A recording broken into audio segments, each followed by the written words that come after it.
Hello students, मैं doctor Anju Agarwal. आज हम BSc part third physical chemistry paper third के अंतर्गत हम रोटेशनल स्पेक्ट्रोस्कोपी के बारे में पढ़ेंगे। रोटेशनल स्पेक्ट्रोस्कोपी, घूर्णन स्पेक्ट्रमी। जब गैसियस अणु या कोई भी मॉलिक्यूल जो है माइक्रोवेव क्षेत्र, हमने इलेक्ट्रोमैग्नेटिक रेडिएशंस के बारे में पढ़ा था। उसमें माइक्रोवेव जो रीजन है या इलेक्ट्रोमैग्नेटिक स्पेक्ट्रम के बारे में पढ़ा था, जिसमें कि जो माइक्रोवेव क्षेत्र है उसकी ऊर्जा को जब कोई भी गैसीय अणु अवशोषित करता है तो घूर्णन ऊर्जा स्तर में संक्रमण होता है और हमें घूर्णन स्पेक्ट्रम प्राप्त होता है। और ये स्पेक्ट्रम केवल वही अणु प्रदर्शित करते हैं जिनमें कि स्थायी द्विध्रुव आघूर्ण होता है, जैसे HCl, CO, H2O, NO आदि। और इन्हें हम सक्रिय घूर्णन सक्रिय अणु कहते हैं। होमोन्यूक्लियर एटम्स, समनाभिकीय डाइएटॉमिक मॉलिक्यूल्स जैसे हाइड्रोजन, ऑक्सीजन, क्लोरीन आदि रेखीय अणु जैसे CO2, जिनमें द्विघूर्ण आघूर्ण नहीं होता, घूर्णन स्पेक्ट्रा को प्रदर्शित नहीं करते, अतः इन्हें घूर्णन अक्रिय अणु कहा जाता है। और इसका जो रीजन है वो 1 से 100 सेंटीमीटर -1 तक होता है। और हम किसी भी अणु में हम जानते हैं कि 3 तरह के ऊर्जा स्तर होते हैं: स्थानांतरण ऊर्जा स्तर, वाइब्रेशनल एंड रोटेशनल। और हमें पता है कि इन ऊर्जा स्तरों की ऊर्जा क्वांटीकृत होती है, अर्थात घूर्णन ऊर्जा के कुछ निश्चित मान होते हैं जो कि अनुमत होते हैं, और इस ऊर्जा का मान हम श्रोडिंगर वेव इक्वेशन से निकाल सकते हैं, जो कि सिंपल मॉलिक्यूल्स के लिए तो जो श्रोडिंगर वेव इक्वेशन आसानी से हल हो जाती है, लेकिन जटिल मॉलिक्यूल को के लिए इसको निकालना मुश्किल होता है। तो यहाँ पर हम देख रहे हैं रिजिड रोटेटर, मतलब वे अणु जिनके परमाणुओं के बीच की दूरी घूर्णन के समय अपरिवर्तित होती है, और उसे हम दृढ़ घूर्णक कहते हैं। ये 4 प्रकार के होते हैं: स्फेरिकल रोटेटर। स्फेरिकल रोटेटर वे अणु जिनके जड़त्व आघूर्ण के तीनों मान बराबर होते हैं। जैसे हम इस डायग्राम से देखें, ये जो है ए डायग्राम है, जिसमें कि ये है पहला वाला, जैसे SF6CH4, इस तरह के जो आघूर्ण जो मॉलिक्यूल्स हैं जिनमें कि स्थायी द्विध्रुव आघूर्ण नहीं होता और ये घूर्णन अक्रिय होते हैं, और इनके लिए जड़त्व आघूर्ण का मान तीनों घटक यानी XYZ एक्सिस तीनों में IA मान लीजिए, इस एक्सिस पर I है और इस एक्सिस पर जड़त्व आघूर्ण जो है मोमेंट ऑफ इनर्शिया जो है IA बराबर IB है। सपोज इसका IB है जो कि IA के बराबर है, और इसी तरीके से इस एक्सिस पर यह IC है जो कि IA के बराबर है, यानी IA, IB और IC तीनों के मान बराबर होते हैं। इसको हम स्फेरिकल रोटेटर हम कहते हैं। दूसरा है बी रेखीय रोटेटर। ये रेखीय रोटेटर है वे अणु जिनमें केवल जड़त्व आघूर्ण का मान एक ही होता है, यानी इस एक्सिस पर अगर इसका मान IA है और इसका रोटेशन इस तरीके से है इस एक्सिस के चारों तरफ, और IA बराबर IB, यानी कि IA और IB बराबर हो गए, और इसका रोटेशन इस एक्सिस के चारों तरफ है, और IC जो है ये बराबर 0 है। तो यानी कि इसका जड़त्व आघूर्ण जो है इसका मान या तो IE के बराबर होगा या IB के बराबर होगा, मतलब एक ही जड़त्व आघूर्ण है। तो ये जो है लीनियर रोटेटर कहलाता है। इसी तरीके से ये जो तीसरा वाला है ये, अच्छा, इसका जो एग्जाम्पल है रिजिड रोटेटर का, HCl, कार्बन डाइऑक्साइड और इथिलीन जो है इस लीनियर रोटेटर को बताएगा। तीसरा है सममित घूर्णक, सिमेट्रिक रोटेटर। ये जो है केवल जिनमें जड़त्व आघूर्ण के मान 2 मान होंगे, जैसे ये आई ए है इस एक्सिस पर, दूसरे एक्सिस पर आई ए बराबर आई बी है, और ये इस एक्सिस पर जो है वो आई सी है। तो यहाँ पर ये जो सममित रोटेटर है, जो कि जिसका एग्जाम्पल है अमोनिया और क्लोरोफॉर्म CH3Cl, मेथिल क्लोराइड और अमोनिया, इस तरह का जो एग्जाम्पल होगा वो जो है सिमेट्रिक रोटेटर कहलाता है। एक है एसिमेट्रिक रोटेटर, जिनमें कि जड़त्व आघूर्ण के 3 मान हों, यानी कि आई ए इस डायरेक्शन में, आई बी और इस डायरेक्शन में आई सी। तो जैसे पानी है, मिथेनॉल है, ये जो है एसिमेट्रिक रोटेटर कहलाते हैं। तो यहाँ हम देखेंगे कि जब अणु अत्यंत कम ऊर्जा वाले क्षेत्रों से वाले विकिरणों में से सूक्ष्म तरंगों को अवशोषित करता है, तो उससे जो आणविक घूर्णन संपन्न होता है, तो उसको हम घूर्णन स्पेक्ट्रा कहते हैं, प्राप्त होगा। और विशुद्ध घूर्णन से प्राप्त इस स्पेक्ट्रम को घूर्णन स्पेक्ट्रा कहते हैं। और इस स्पेक्ट्रम को प्राप्त करने की जो तकनीक है वो सूक्ष्म तरंग स्पेक्ट्रोस्कोपी यानी माइक्रोवेव स्पेक्ट्रोस्कोपी कहलाती है। तो यहाँ पर हम एक सरलतम द्विपरमाणु अणु का उदाहरण लेते हैं। जैसे M1 और M2 द्रव्यमान वाले 2 परमाणु हैं किसी भी अणु में, जो कि एक दृढ़ घूर्णक की, यानी कि जब कोई अणु घूमता है तो उसके परमाणुओं के बीच की बॉन्ड लेंथ में परिवर्तन नहीं होता, तो उसे हम रिजिड रोटेटर कहते हैं। तो जब द्विपरमाणु अणु है, यानी कि जो कि 2 परमाणु से बना है, इसमें एक परमाणु का द्रव्यमान M1 और दूसरे का M2 है, तो इसकी जो नाभिक से जो है एक दूसरे की दूरी r है, जो कि r दूरी है, यानी कि साम्य लंबाई है, ये r दूरी पर है। तो यहाँ पर जब अणु जो है उस अक्ष पर घूर्णन करता है जो कि इसके गुरुत्व केंद्र से गुजरता है, जहाँ दोनों ओर का आघूर्ण बराबर है, यानी कि जो ये गुरुत्व केंद्र है, सेंटर ऑफ ग्रेविटी, इससे M1 की दूरी के नाभिक के चारों ओर जो दूरी है वो R1 है, और M2 के नाभिक से दूरी R2 है। तो यहाँ पर दोनों परमाणुओं के बीच की दूरी जो है M1 और M2 दोनों की गुरुत्वीय केंद्र से दूरी परमाणुओं की R1 और R2 है। तो यहाँ पर इस G के चारों तरफ जब ये घूमता है, यदि तंत्र इस गुरुत्व केंद्र के सापेक्ष संतुलित है, या हम कहें कि अणु उस अक्ष पर घूर्णन करता है जो कि उसके गुरुत्व केंद्र से होकर गुजरता है, और दोनों ओर के आघूर्ण का मान समान है, या यानी कि तंत्र आघूर्ण समान है, यानी कि तंत्र गुरुत्व केंद्र के सापेक्ष अगर संतुलित है, तो M1 into R1 equal to M2 into R2। और अपने अक्ष पर घूर्णन करते हुए अणु का जड़त्व आघूर्ण जो है moment of inertia I equal to जो है summation of I mi I square equal to M1 R1 square plus M2 R2 square plus and so on. यानी कि अगर ith मॉलिक्यूल्स हैं तो उनके लिए ये वैल्यू इसके बराबर होगी, अणु जो है उसके लिए। तो यहाँ पर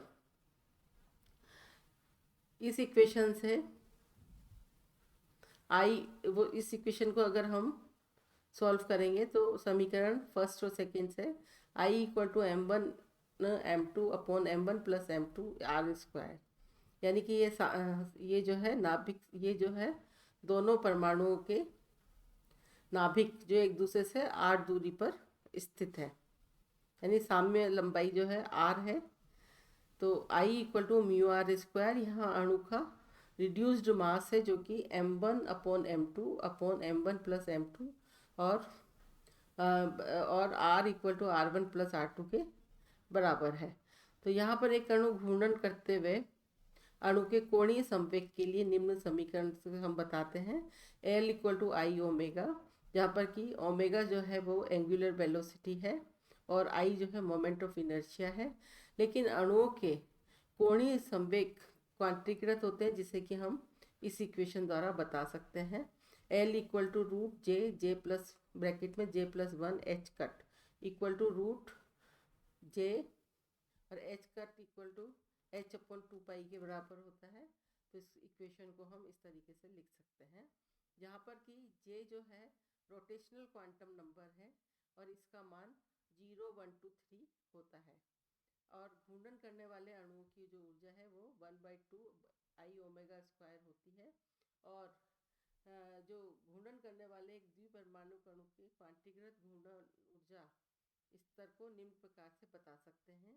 तो EJ equal to 1/2 I omega square, ये जो कि रोटेशनल एनर्जी है, equal to I omega square, मतलब ऊपर नीचे हम आई से मल्टीप्लाई कर दें तो आई ओमेगा का whole square upon 2i equal to L square upon 2i के बराबर होगा। तो जो ऊर्जा होगी इसको हम बता सकते हैं EJ equal to J plus J multiplied by J+1 H square cut. तो इसका ये H square cut equal to H/2 इस वैल्यू को यहाँ रखेंगे तो हमें ये इक्वेशन मिलेगी EJ equal to J+1 H square upon 8 square I। तो स्पेक्ट्रोस्कोपी में हम ऊर्जा को वेव नंबर से सेंटीमीटर-1 से व्यक्त करते हैं। तो यहाँ H equal to h nu होता है। तो EJ बार और इक्वल टू एच न्यू, तो एच और न्यू इक्वल टू C/λ और 1/λ इक्वल टू EJ बार। इससे हम बता सकते हैं बराबर EJ बराबर दिस वैल्यू। तो H इसमें EJ की वैल्यू पुट करेंगे इस इक्वेशन में, तो H/8 square IC J into J+1। तो यहाँ पर ये जो फैक्टर है इसको हम अगर घूर्णन स्थिरांक से बताएं तो EJ bar equal to B J+1 है। तो यहाँ पर B बार जो है वो घूर्णन स्थिरांक है, जो कि इस वैल्यू H/8 स्क्वायर IC के बराबर होगा। तो हम ये मानते हैं कि अणु का विशुद्ध घूर्णन स्पेक्ट्रम तभी प्राप्त होगा जबकि डेल्टा न्यू इक्वल टू 0 है, यानी कि उनकी इलेक्ट्रॉनिक अवस्था में कोई अंतर न हो या वाइब्रेशनल जो लेवल है उसमें कोई अंतर न हो। तो यहाँ पर चयन नियमों के अनुसार कोई अणु जो है विशुद्ध घूर्णन स्पेक्ट्रम उसी अवस्था में देगा जबकि उसका द्विध्रुव आघूर्ण हो, यानी S2N2 और Cl2। जैसे होमोन्यूक्लियर डाइएटॉमिक मॉलिक्यूल्स जो है वो उनके लिए द्विध्रुव आघूर्ण का मान 0 होता है, यानी कि उनका घूर्णन स्पेक्ट्रम प्राप्त नहीं होता। अब है सिलेक्शन रूल। तो किसी भी प्रकार की स्पेक्ट्रोस्कोपी में जो है विद्युत चुंबकीय विकिरणों का अवशोषण कुछ विशेष प्रकार के संक्रमणों के संपन्न होने पर ही होता है। तो यहाँ पर जो संक्रमण है होगा जो है उसको अलाउड होते हैं और कुछ जो है वो फॉरबिडन होते हैं। तो इसके लिए कुछ नियम होते हैं जो ये निर्धारित करता है कि कौन से संक्रमण अनुमत अलाउड होंगे और कौन से फॉरबिडन होंगे। तो मान लीजिए घूर्णन स्पेक्ट्रोस्कोपी में दो अवस्थाएं हैं, साई और साई डैश। तो उनकी मध्य इलेक्ट्रॉनिक अवस्था में कोई परिवर्तन नहीं हो तो उस स्थिति में psi e equal to psi e dash होगा। तो उस पर बोर्न ओपेनहेमर लागू करके चयन नियम को लागू प्राप्त किए जा सकते हैं। तो एक डाई एटॉमिक मॉलिक्यूल के लिए जो है डेल्टा, एक जो डाई एटॉमिक मॉलिक्यूल है उसके लिए डेल्टा जे यानी में जो चेंज है रोटेशनल क्वांटम नंबर में चेंज जो है वो +-1 और डेल्टा न्यू वाइब्रेशनल नंबर जो है फ्रीक्वेंसी जो है वो +-1 है तो ये अलाउड होंगे, और नहीं तो +-2 +-3 है तो ये सामान्य नहीं है। तो डेल्टा वी के मान 0 भी वर्जित होंगे, क्योंकि यदि म्यू आर ई बराबर 0 हो और डेल्टा वी के +-1 मान उस स्थिति में वर्जित होंगे जब म्यू डैश आर ई बराबर 0 हो। तो यहाँ पर म्यू आर ई साम्य बंध दूरी पर अणु का परिकलित द्विध्रुवण आघूर्ण है, और म्यू डैश आर ई पर परिकलित du/dr है।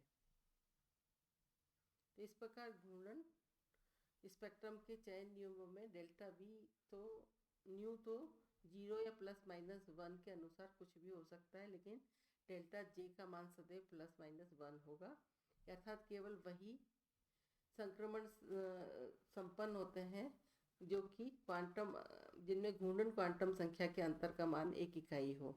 तो मान लीजिए संक्रमण जे से j+1 की ओर हो रहा है, तो उसकी घूर्णन आवृत्ति nu bar equal to B bar j+1 j+2 minus, यानी j1 से 2 में हो रहा है, माइनस बी j+1, तो बराबर इन दोनों को हम करेंगे सॉल्व, तो हमें जो मिलेगी B nu bar equal to bracket में j+1 equal to 2b bar j+1 c centimetre -1 होगा। और इसी तरीके से nu bar equal to 0 to 1 के लिए 2b bar nu bar equal to 1 to 2 के लिए जो है 4b होगा, और न्यू बार जो है वो 2 to 3 के लिए 6b होगा।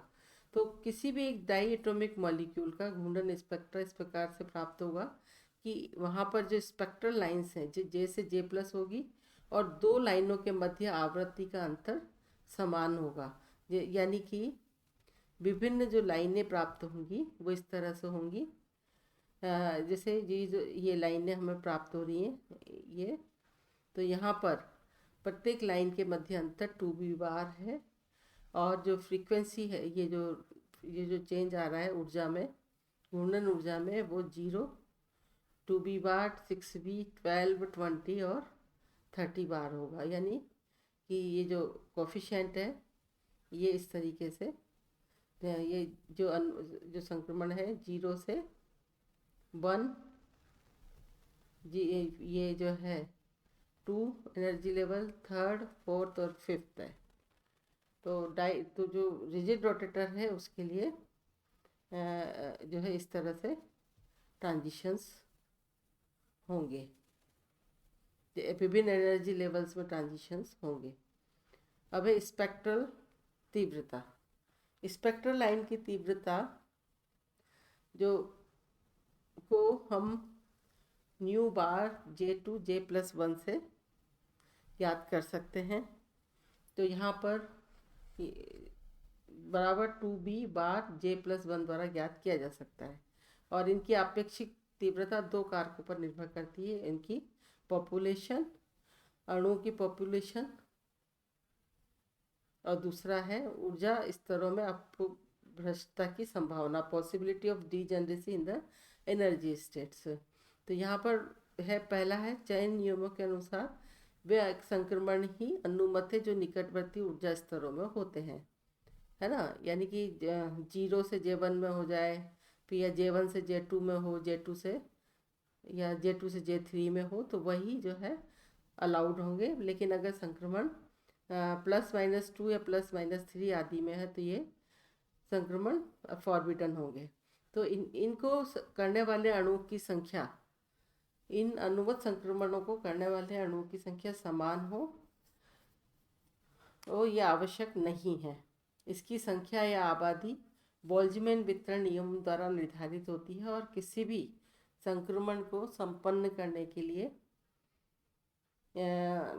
संपन्न करने वाले अणुओं की आबादी जितनी अधिक होगी उस स्पेक्ट्रल लाइन की तीव्रता का मान भी उतना ही अधिक होगा। मान लीजिए न्यूनतम ऊर्जा स्तर J इक्वल टू 0 पर अणुओं की संख्या N0 है और किसी भी ऊर्जा स्तर पर J इक्वल टू Nj में विद्यमान अणुओं की संख्या को इस वितरण समीकरण द्वारा ज्ञात किया जा सकता है। Nj equal to N0 e to the power minus E J upon K T. तो Nj अपॉन N0 equal to E to the power minus E J upon K T. अब possibility of degeneracy in the energy states. स्पेक्ट्रल लाइनों की तीव्रता को प्रभावित करने वाला दूसरा कारक है ऊर्जा अवस्थाओं में अपभ्रष्टता की संभावना, अर्थात एक से अधिक ऐसी ऊर्जा अवस्थाओं का अस्तित्व होना जिनकी ऊर्जा परस्पर समान हो। यदि एक द्विपरमाणु अणु की घूर्णक के रूप में माना जाए तो उसकी घूर्णन ऊर्जा E और कोणीय संवेग P को निम्न प्रकार से बताया जा सकता है। तो E equal to 1/2 I omega square, तो P equal to I omega. तो इन दोनों समीकरणों से कोणीय संवेग तो P इक्वल टू √2 EI होगा। तो इन समीकरण से घूर्णन ऊर्जा EJ का मान रखने पर P equal to √2 H² upon 8π² I J into J plus 1 I, यहाँ पर ये वैल्यू रखेंगे तो P equal to H upon pi √J into J plus 1। तो जो कोणीय संवेग है उसकी मूल इकाई जो है H अपॉन 2 पाई है। तो यहाँ पर कि ट्रांजिशन जो है उन्हीं कक्षाओं में होगा जो कि जिनका कि जो कोणीय संवेग है वो H अपॉन 2 पाई का मल्टीपल होगा। तो यहाँ पर इस इक्वेशन को हम P equal to √J into J plus 1 इकाई भी लिखा जा सकता है। तो यहाँ पर कोणीय संवेग जो एक वेक्टर राशि है और इसके परिमाण वेक्टर राशि है, यानी कि इसके परिमाण के साथ साथ इसमें कुछ दिशा भी होगी।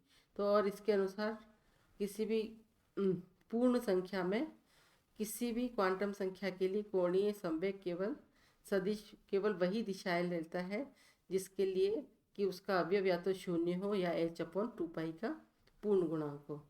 यानी कि हम कहें कि J बराबर 2 लें तो इसके लिए कोणीय संवेग के अवयवों के मान कुल 5 होंगे। तो यहाँ इसको हम लिख सकते हैं 2H upon 2 pi minus H upon 2 पाई 0 H अपॉन 2 पाई 2H अपॉन 2 पाई, यानी ये तो नेगेटिव साइड में जा रहा है डायरेक्शन में और ये पॉजिटिव साइड में है। तो इस प्रकार J के किसी भी मान के लिए विद्युत क्षेत्र के संदर्भ में कोणीय संवेग के 5 मान संभावित होंगे और बाह्य विद्युत क्षेत्र की अनुपस्थिति में ये जो 5 वैल्यूज हैं यानी उपस्तर हैं उनका ऊर्जा का मान समान होगा। अतः J ऊर्जा स्तर के लिए 2J प्लस 1 अवस्थाओं की अवस्था की संभावना है। तो उपरोक्त दोनों कारकों को देखते हुए से ज्ञात होता है कि प्रत्येक स्तर में J के मान में वृद्धि से अणुओं की आबादी में कमी होती है, जबकि J के बढ़ते मान से अपभ्रष्ट यानी डीजनरेट स्तरों की संख्या में तेजी से वृद्धि होती है। तो Nj अपॉन N0 proportional to E to the power minus EJ अपॉन KT और आबादी प्रोपोर्शनल टू 2J प्लस 1 अपभ्रष्ट स्तरों की संख्या। तो EJ equal to BHC J into J plus 1। तो उन तीनों समीकरणों को अगर मिलाएं तो आबादी proportional to 2J plus 1 E to the power minus BHC J into J plus 1 upon KT। तो इसको हम प्रोपोर्शनलिटी कांस्टेंट को हटाएं तो आबादी बराबर K 2J plus 1 E to the power minus BHC J into J plus 1 upon KT। तो यहाँ पर K एक प्रोपोर्शनलिटी कांस्टेंट है। तो यहाँ पर कुल मिलाकर कहा जा सकते हैं कि किसी भी स्पेक्ट्रल लाइन की तीव्रता संक्रमण करने वाले अणुओं की संख्या पर निर्भर करती है और जो संख्या है उसको हम इस इक्वेशन से निकाल सकते हैं। तो इसके लिए जब हम Nj अपॉन N0 को J के विरुद्ध अगर हम आलेखित करें तो हमें इस तरह का कर्व हमें प्राप्त होता है और J के जिस मान पर तीव्रता अधिकतम होगी यानी कि लगभग 2 के आसपास इसकी तीव्रता जिस पर तीव्रता अधिकतम होगी उसे हम जे मैक्स कहते हैं। इसको कि हम निम्न समीकरण द्वारा ज्ञात कर सकते हैं। जे मैक्स इक्वल टू के टी अपॉन 2 SCB का होल स्क्वायर -1/2। इससे हम जो है जे मैक्स का मान ज्ञात कर सकते हैं, जिस पर कि तीव्रता अधिकतम होती है। तो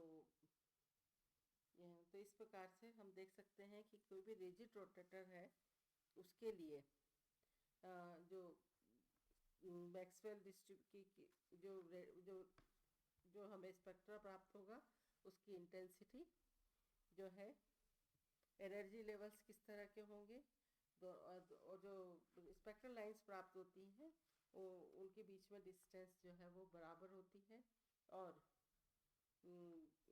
और एनर्जी लेवल्स की ऊर्जा जैसे जैसे बाहर की तरफ जाते हैं अणु में, या हम ये कहें कि एनर्जी लेवल्स जो है उनकी ऊर्जा का मान बढ़ता चला जाता है। तो और ट्रांजिशन जो है केवल वर्ण नियम के अनुसार ही होगा, और यानी कि सिलेक्शन रूल्स के अकॉर्डिंग ही होगा। और यहाँ पर जो है तीव्रता के लिए हम मैक्सवेल डिस्ट्रीब्यूशन लॉ के आधार पर हम जो है किसी भी उसकी तीव्रता को हम ज्ञात कर सकते हैं। तो आज के लिए बस इतना ही। बहुत बहुत धन्यवाद।